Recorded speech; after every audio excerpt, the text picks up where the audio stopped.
In the late 1950s, Fidel Castro and his small band of Cuban guerrillas started a revolution that challenged the desire of the United States to control the Western Hemisphere.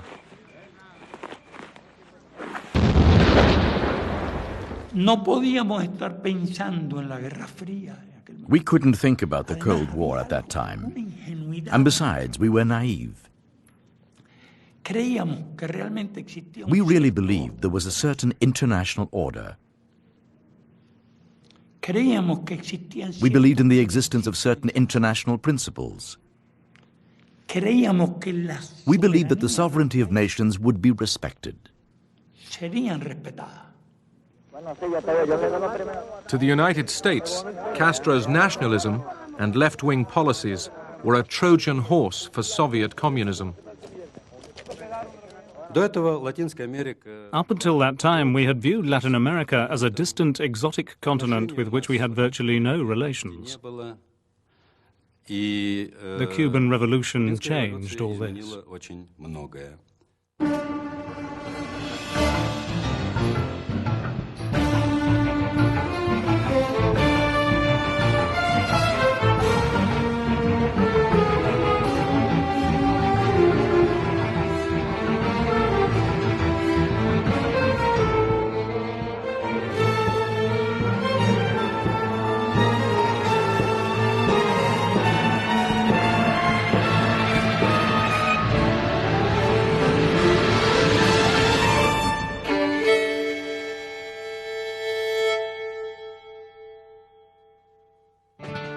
From its birth in 1776, the United States had grown and grown.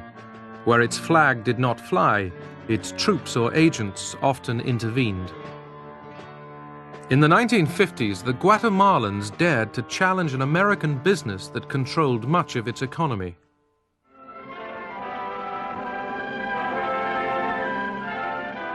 The United Fruit Company of Boston owned 500,000 acres of land, the railroad, the port, and telecommunications. But most Guatemalan peasants found it difficult to survive. In 1950, Jacobo Arbenz was voted president. He wasn't a communist, but some of his close allies were. A former military man, Arbenz sought to modernize Guatemala's backward society. Washington was alarmed. What we were faced here with the obvious intervention of a foreign power, because these homegrown parties are not really homegrown. They're being funded or advised by a foreign power, i.e. the Soviet Union. Я абсолютно убежден в том, что правительство Арбенса, the Arbenz government, which had been in power from 1950, didn't enjoy any logistical support from the Soviet Union. We didn't even have diplomatic relations. There was no Soviet mission in Guatemala. President Arbenz started a land reform program, buying up fallow land to distribute to peasants. In compensation, he offered the landowners the values they had themselves declared for taxes. United Fruit was offered just over $1 million for its land. When Arbenz declared nationalization, the company, backed by the United States, claimed $16 million. He saw that I didn't look very pleased. He said, "Aren't you happy about the news?" And I replied, "Now we're going to have to fight on two fronts. We're going to have to fight internally against the landowners and also against the United States." My counterpart, the Guatemala City Chief of Station, was sending in reports, too, about communist infiltration in the government. And, of course, he mentioned Jose Manuel Fortuny and some of the old-time Stalinist communists who were gaining favorable positions in the Arbenz regime. In this impasse, the U.S. named John Purifoy as its new ambassador. Purifoy had had experience of communist efforts to gain power in Greece. Purifoy said to Arbenz, Mr. President, we can sort out all this business of the United Fruit Company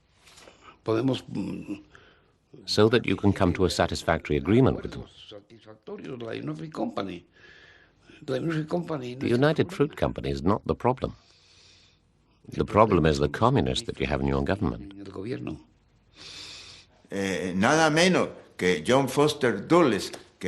No less a figure than John Foster Dulles, head of the State Department, was part of the firm of lawyers acting for the United Fruit Company. His brother Alan was the head of the CIA. So it didn't take much of an effort on their part to persuade their president, a military man, Mr. Eisenhower, to give them the green light to overthrow Arbenz's government.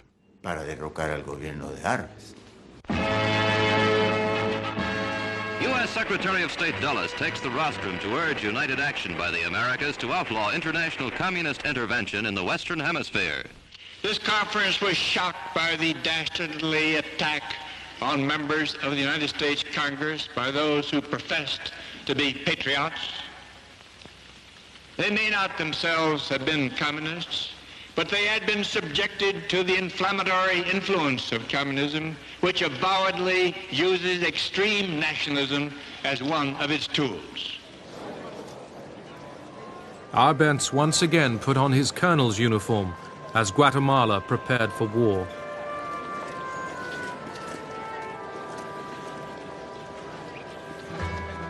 In Esquipulas, an important religious shrine in a very Catholic country, the church helped organize the opposition to Arbenz. A CIA operation, codenamed PB Success, mobilized disaffected exiles and peasants into action.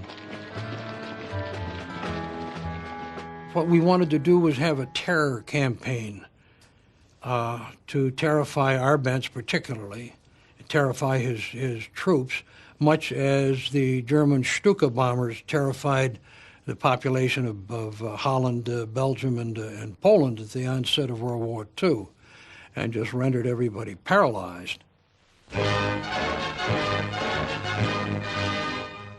The UN met in emergency session. Guatemala City was strafed from the air. Rebels invaded from Honduras. The CIA spread panic. Washington denied responsibility. The information available to the United States thus far strongly suggests that the situation does not involve aggression, but is a revolt of Guatemalans against Guatemalans. The Soviets were warned.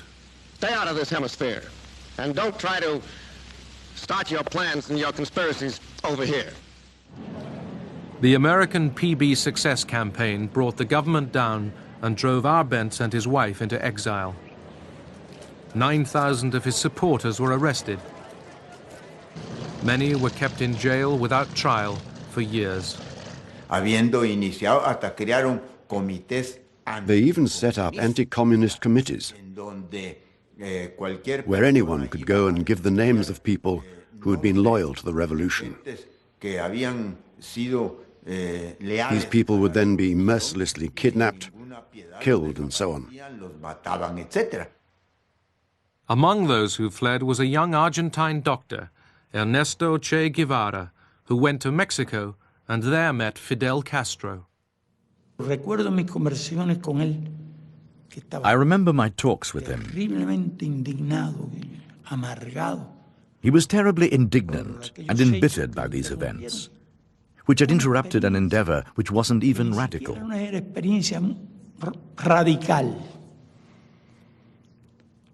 It was a relatively simple change, land reform, which was very just and necessary. 5 years later, Fidel Castro and Che Guevara had triumphed. 90 miles from Florida, in what the United States considered its own backyard, Castro established a regime soon to be allied with the Soviet Union. Let all our neighbors know that we shall join with them to oppose aggression or subversion anywhere in the Americas. and let every other power know that this hemisphere intends to remain the master of its own house. In 1961, John Fitzgerald Kennedy took over the presidency, and with it a CIA scheme to send in an army of exiles to overthrow Castro as they had earlier overthrown Arbenz in Guatemala. So I was yanked back from Montevideo, where I would have been content to spend the rest of my life, and told that what we're doing is reassembling the PB Success Team, that is the Guatemala operational team, to take care of Castro. At the Bay of Pigs, Castro's forces routed the CIA-sponsored invasion. Castro was secure, and he was beloved by millions in Cuba, and so it was a different situation than Guatemala. Y los gusanos, los privilegiados, los parásitos y los hijos de los parásitos que quieran enarbolar la bandera vergonzosa del crimen y de la traición a la patria, sepan que no se van a enfrentar con señoritos, sepan que se van a enfrentar con hombres. Castro, triumphant, was eager to take armed revolution into Latin America. To combat the Cuban challenge, the US established in its Panama Canal zone a sophisticated school. Here, counterinsurgency forces from all over the subcontinent were trained.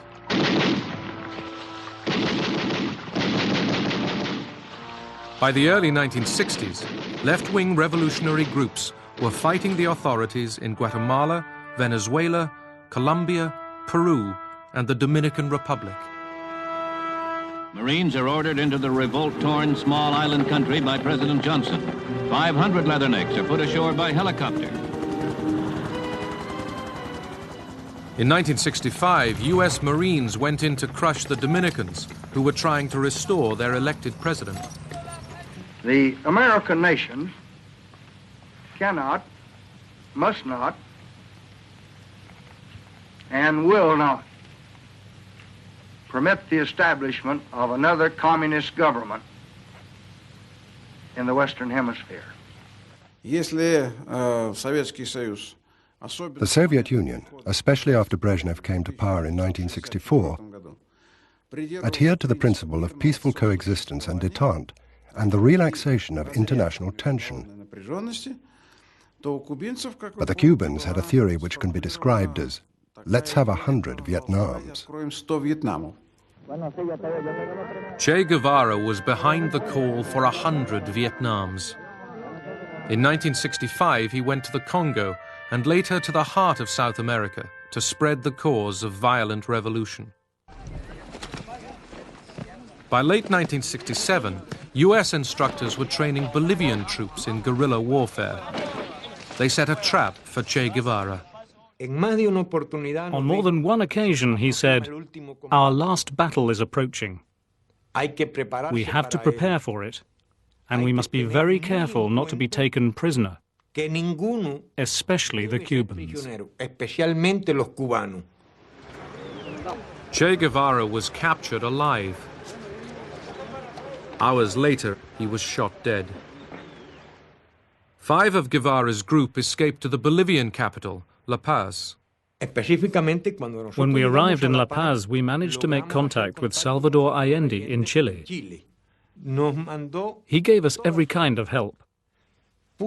He mobilized his whole party in order to rescue us.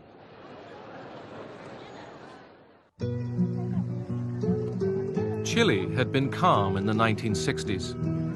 Washington's Alliance for Progress program spent millions of dollars backing Chile's Christian Democrat government. But in 1970, a coalition of the left and the center sought electoral victory.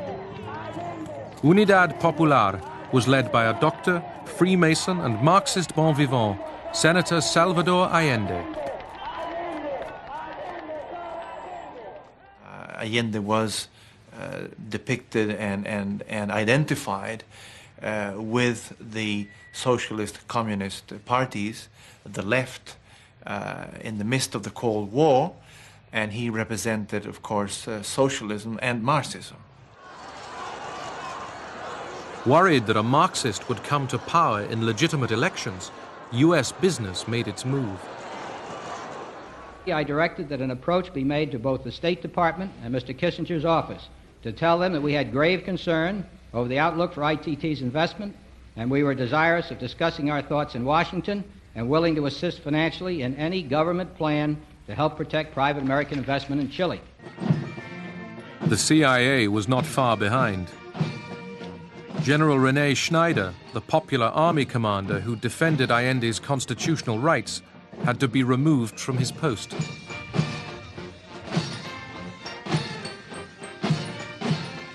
The CIA gave me $250,000 to use it was the military we could count on to come and help us maybe get rid of Snyder. That was the key, get rid of Snyder. Well, I couldn't put it in my office safe because everybody used the safe, so I kept my riding boots. The money was done up in sausages, like, long strips, and I put the money in my riding boot, and no one used it but me. The CIA money dispatched to oust General Schneider wasn't needed. Other plotters assassinated him.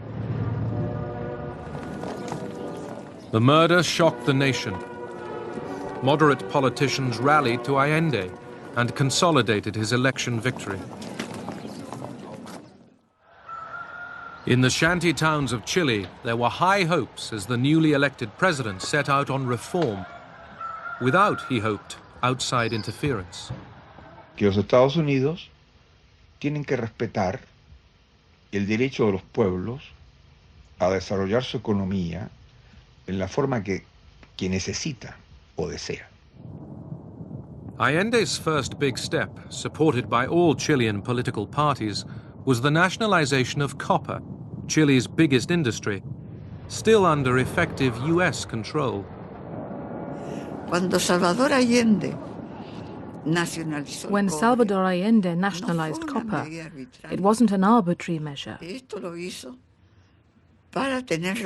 did it to obtain the resources to alleviate the great poverty in our country.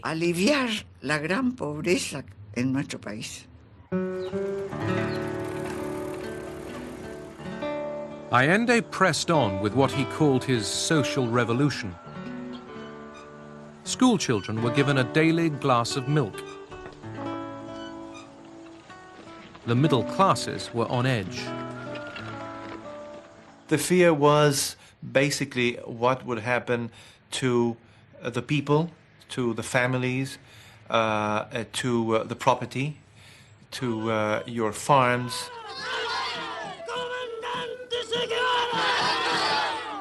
In the Chilean countryside, peasants chanting pro-Cuban slogans began seizing the land.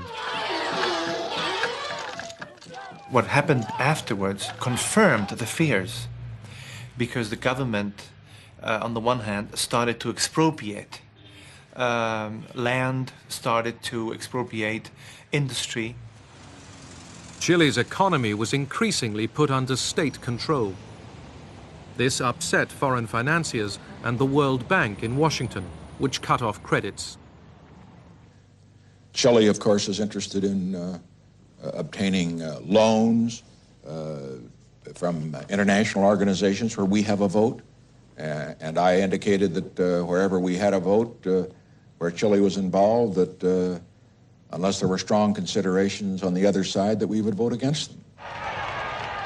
In November 1971, Fidel Castro arrived to support Allende's policy of change through the ballot box. We fully supported his policy. We trained people for his personal security. We were experienced in this because we had had to defend ourselves against those who wanted to destroy us. We told him about this because we thought he had enemies who might try to take his life.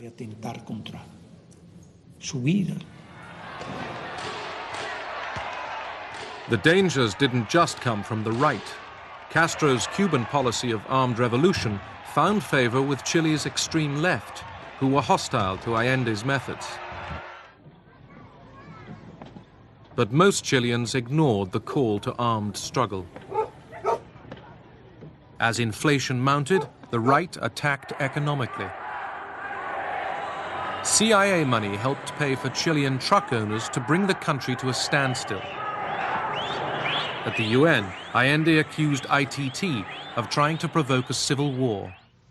Se proponía el estrangulamiento económico, el sabotaje diplomático, el desorden social, crear el pánico en la población para que al ser sobrepasado el gobierno, las Fuerzas Armadas fueran impulsadas a quebrar el régimen democrático e imponer una dictadura. Moscow was the next stop. There, Allende sought the money he needed to stave off bankruptcy.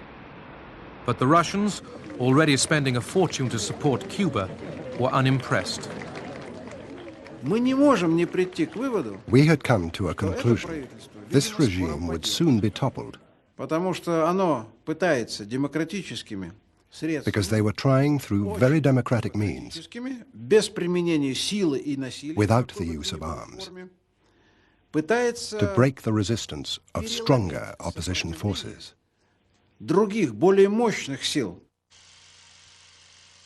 Santiago, Chile's capital, June 1973. With the government's popularity actually increasing, some frustrated right-wing military officers took to the streets in an attempted coup.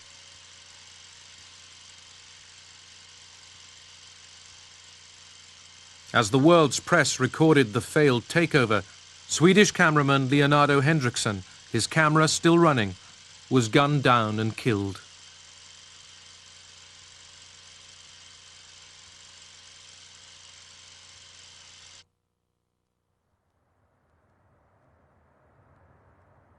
Allende responded by placing greater reliance on the military.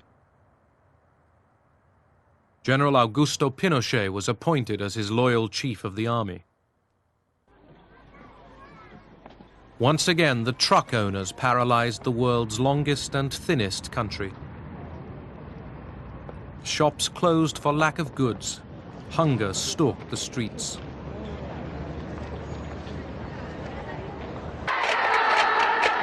Middle-class housewives came out to bang their pots and pans in protest.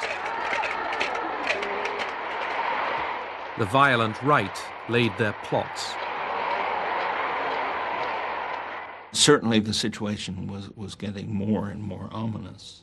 And then we did have the possibility of learning something about it, not because we were in touch with the coup plotters. We were not. Just after midday on Tuesday the 11th of September, under orders from General Pinochet, British-made Hunter jets swooped over the Moneda presidential palace, starting fires which were to burn for weeks. My wife and our children were at the house, and they had a marvelous view of these planes winging over and then dipping down and sending their bombs into the Moneda. That morning from the Moneda, Allende had broadcast to the nation. Trabajadores de mi patria, tengo fe en Chile y su destino. Sigan ustedes sabiendo que mucho más temprano que tarde, de nuevo abrirán las grandes alamedas por donde pase el hombre libre para construir una sociedad mejor. ¡Viva Chile! ¡Viva el pueblo! ¡Vivan los trabajadores! Hours later, Allende was dead. He always said that he wouldn't be taken alive, that he would die defending the Constitution. He kept his word. General Pinochet immediately stamped his mark on the country. In the capital, suspects were rounded up into the National Stadium. Many, like folk singer Victor Jara, were never seen alive again. I know that he behaved with great moral courage. I know that he was a sort of source of strength to his fellow prisoners. I know that he sang there. I know that they beat him down. I know that they broke his hands or his wrists. And I know that after 2 days, they killed him off. Muchos no volvieron, tampoco Manuel. The people he got rid of and shot out of the stadium were all bad people. I mean, he was smart enough to know if he was going to do it, you had to do it complete 100%. You just can't go into it half-assed, and do a little bit here and a little bit there. He went in with a lot of force and did it, and straightened it out. When he entered the White House in January 1977, Jimmy Carter promised a new U.S. attitude to the rest of the world. I announced that human rights would be a cornerstone or a foundation of our entire foreign policy. So I officially designated every U.S. ambassador on earth to be my personal human rights representative. In Nicaragua, U.S. ambassadors were used to a different role. In the 1930s, U.S. Marines had put the tyrant Tacho Somoza in power. More than 40 years later, Nicaragua was still ruled by a Somoza.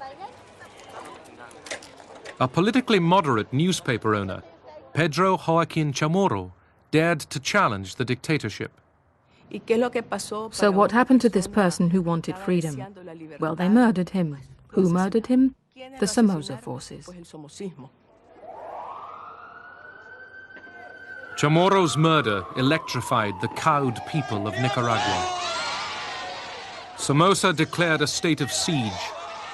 The US woke up to popular anger against the super-rich family which had been its ally for more than 4 decades. I have been fighting the East-West ideological war since the inception of Fidel Castro.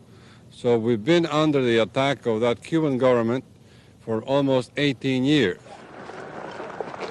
From the hills, where they had been secretly training for years, guerrillas emerged who proudly bore the name of the 1930s anti-Yankee rebel, Sandino.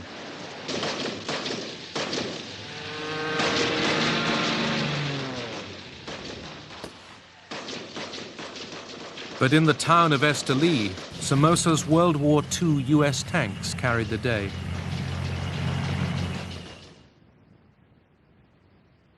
"2,000 people died in what became a dead city.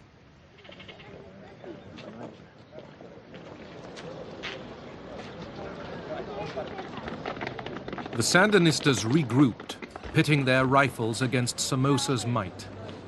The front now entered the cities and knocked on the door of the capital for the first time in its history.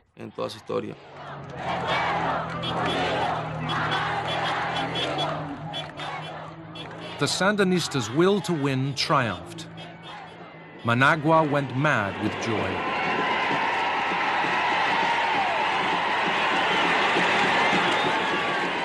Jimmy Carter had left it very late before abandoning the Somozas and accepting the new Sandinista government. I said to Carter, the United States had to make good the historical damage they had inflicted on our country. Our party hymn still includes the words, Yankee, the enemy of humanity. We said to him that the only way to abolish that line would be for the attitude of the imperialist powers to change throughout the world. The US would not be lectured to. The tide of conservatism, which was to bring Ronald Reagan to power, was rising.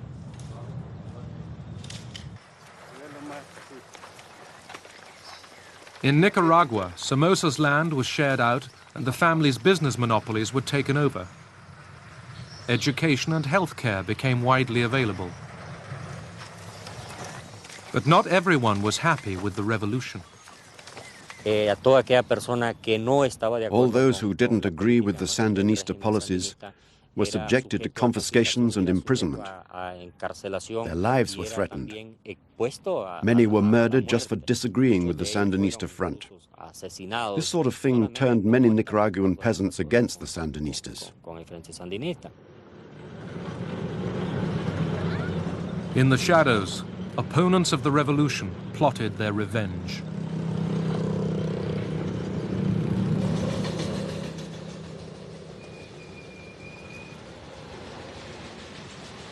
Inexperienced Sandinista guerrillas struggled to run a war-torn country. What we asked for was weapons so that we could defend ourselves. That's what we asked of the Soviet Union, of the socialist countries of Eastern Europe, of the Algerians, of the Vietnamese. We sent light weapons, helicopters, armored cars, and other military equipment. There wasn't a large Soviet military presence, but they did have Cuban advisors.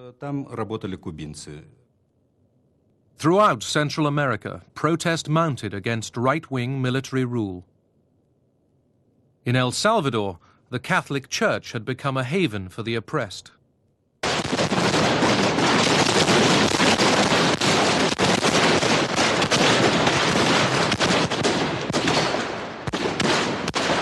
On the concrete steps of the cathedral in San Salvador, the military decreed that demonstrators for human rights should be discouraged. Nothing very new for El Salvador.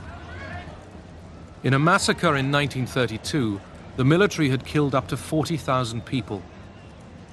In 1979, the cameras were on hand to record the color of the blood. Archbishop Oscar Romero was the cautious leader of Salvadorian Catholics. When he spoke out, the reaction from the right was immediate. During the last months, the letterbox at the seminary where he had his office was full of anonymous letters practically every day, with death squad emblems on them. There was one death squad called the White Hand. There were many letters written on black paper with the white hand saying, "We are going to kill you. We are going to tear you apart." Todo quedaría resuelto en El Salvador. No habría necesidad de enfrentamientos ni de otras soluciones. La solución es esta: convertirse de corazón todos al Señor. In March 1980, as he was saying Mass in a private chapel, the Archbishop was murdered by a single assassin's bullet.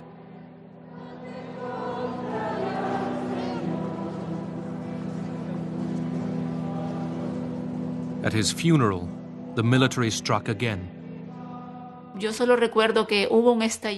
I only remember a bomb exploding, and then many shots being fired, and people running in all directions. It was a disaster. People running, knocking each other down, being hit by bullets. Many, many people were killed.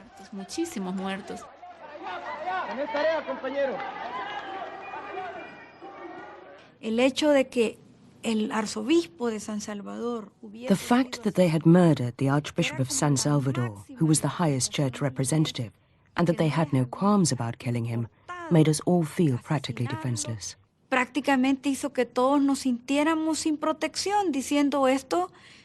We said, either we take the struggle into the open, to the mountains, or they will kill us all here in the city.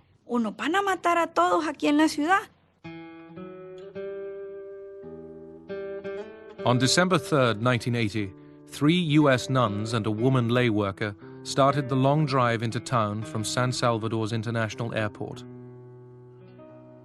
On the way, they were raped and killed. Their corpses were discovered in a shallow grave.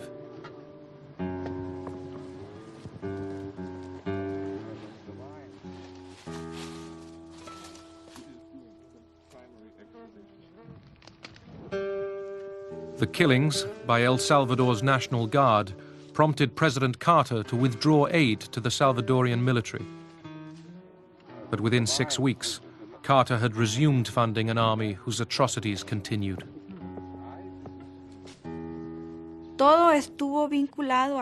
Everything consisted of beatings, electric shocks, and rape, and in keeping me naked.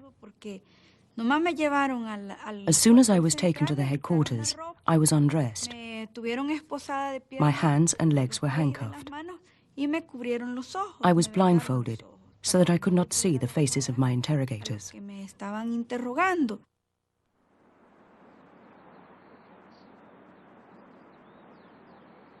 In town, those suspected of being sympathetic to the guerrillas were easy prey for government forces. At night, bodies were dumped on waste ground or left on city streets.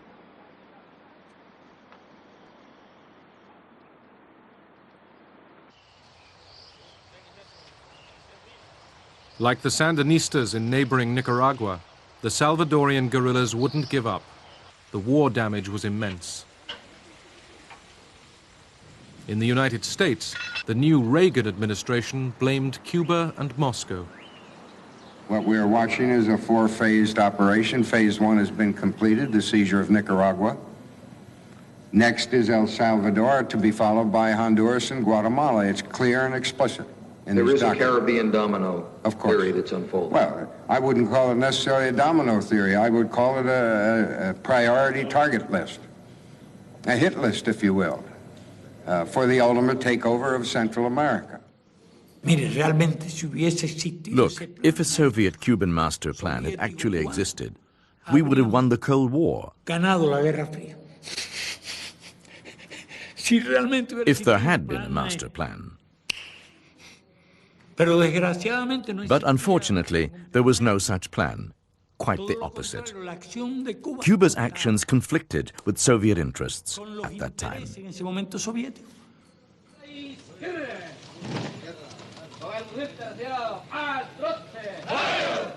In El Salvador, U.S. military advisors were hard at work bolstering the army against the guerrillas.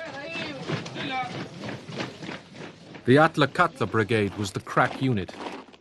In 1981, it went on a search and destroy mission in the guerrilla-controlled Morazan province. At about 5 o'clock in the morning of December the 11th, it would go into action near the village of El Mozote. Hundreds of civilians were slaughtered. The U.S. State Department said it could find no evidence of a massacre. I saw the women clinging to each other, crying and screaming at them not to kill them. I fought for my children. I didn't want to let them go. I said I would die with them, but they wrenched them from my arms. We heard them killing the children. They killed them at night. You could hear the screams for their mamas and papas.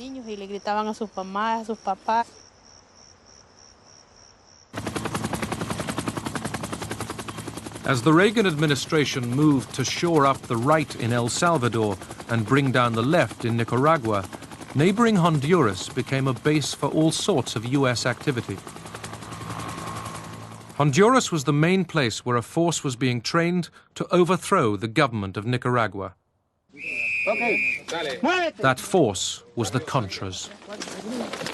Some of them were former members of the National Guard of Nicaragua. A lot of them were just, peasants from the mountainous areas between Honduras and Nicaragua who've been at war with somebody forever.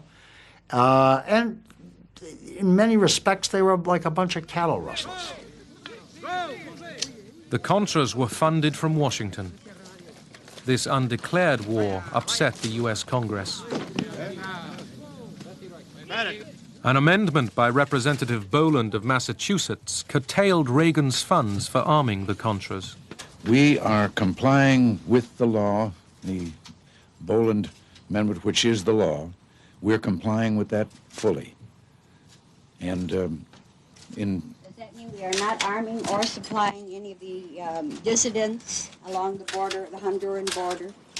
I am not going to get it. I could not and would not possibly talk about such things. Washington was planning another small war.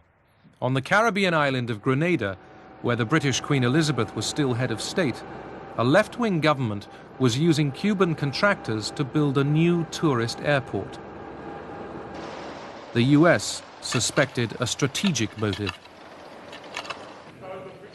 In October 1983, when left-wing Prime Minister Maurice Bishop was assassinated by more extreme Marxists, Washington had an invasion plan ready for Reagan's approval. And at 5:15 this morning, a joint force landed at 2 spots on Grenada. There is now firing and combat going on. There have been casualties. The United States hadn't bothered to consult the British Queen or Prime Minister Margaret Thatcher. It was all over in a few days. I basically learned about the invasion of Grenada from the president of Honduras, who called me up to say, "Do you know what's going on?" And I said, "Well, I have an idea, but I don't know for sure." And he said, "Well, you're invading Grenada." And he said, "Please tell the troops that when they're finished there to just keep on coming to Nicaragua." Many welcomed the Americans. Within 6 weeks, their work done and President Reagan's image enhanced, the US troops left.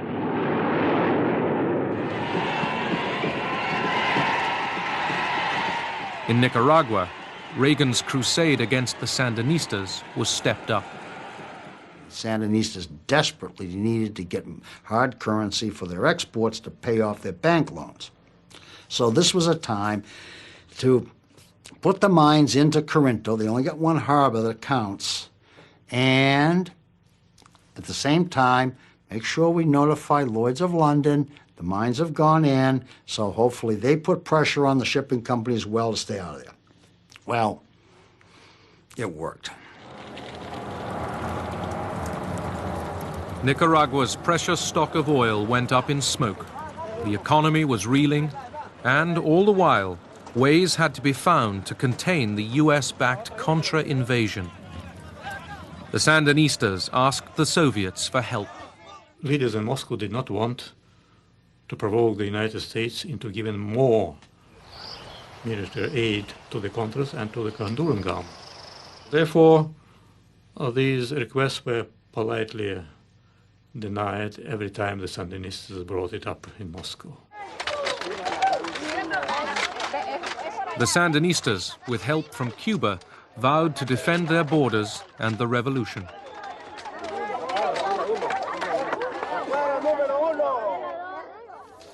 The success of communism in Central America poses the threat that 100 million people from Panama to the open border on our south could come under the control of pro-Soviet regimes.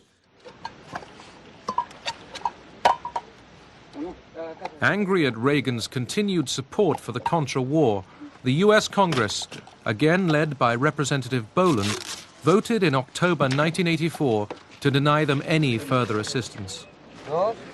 With the passage of the Boland Amendment, which ultimately prohibited assistance to the Contras, there was nothing more we could do than to bide our time.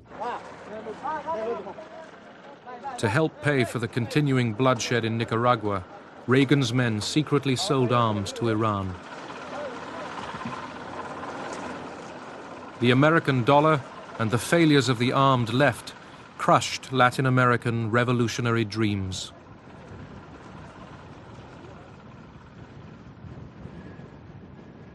The United States saw a threat to their interests because they thought it was a communist struggle. They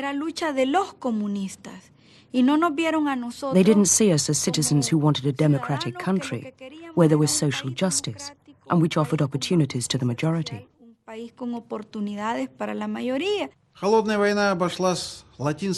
The Cold War cost Latin America the lives of hundreds of thousands of people. In Nicaragua alone, 50,000 died in the Sandinista Revolution, and another 50,000 died in the Civil War. It was atrocious. There were a lot of deaths, a lot of suffering, a lot of refugees, a lot of population movements. On the other hand, I think an equally, if not more compelling case can be made that had we not done something to stop communist regimes from being established in the other Central American countries other than Nicaragua, say that they'd been established in El Salvador and then in Guatemala and possibly even Honduras during the 1980s, if we hadn't taken the steps that we took, I think the immediate suffering could have even been considerably greater. 1990, Sandinista leader Daniel Ortega asks the Nicaraguan people to vote him president. Former US President Jimmy Carter was there to see fair play. Violeta Chamorro, Ortega's opponent, narrowly won a surprise victory. Washington spent nearly $10 million backing her campaign.